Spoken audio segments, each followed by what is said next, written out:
Good evening, I'm Calvin Sneed.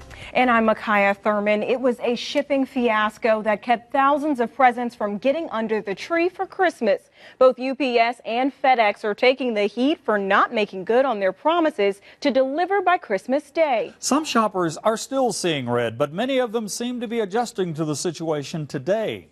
We went to find out what caused the backup and hear from one customer whose son waited until the last minute to ship his gifts.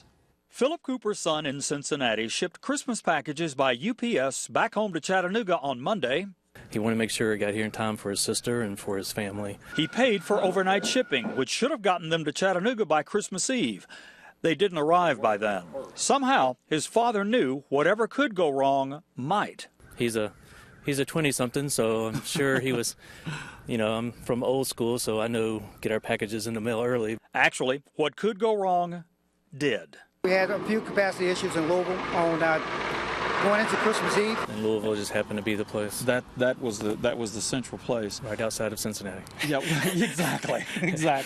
As a result, packages going out via UPS air service were slowed quite a bit. Along with them, Philip's son's packages bound for Chattanooga. Our ground services pretty much across the country were running on schedule, and the majority of those packages were delivered with no problem.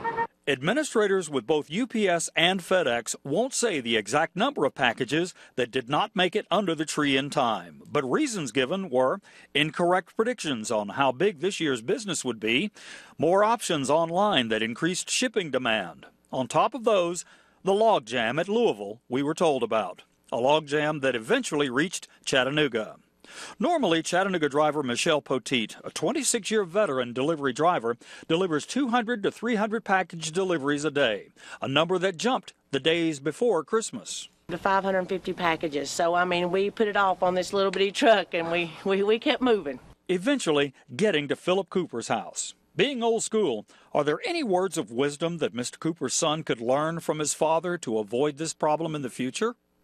No, he feels bad enough already, but maybe after it cools down a little bit, I'll say, hey, don't forget, if he can, get those packages in. Mr. Wenton with UPS says Chattanooga was not as severely affected as other cities down the line, and that most deliveries to folks in our neck of the woods got their deliveries late today. He says plans are in the works right now, taking steps to keep this problem from happening again during peak delivery seasons like Christmas.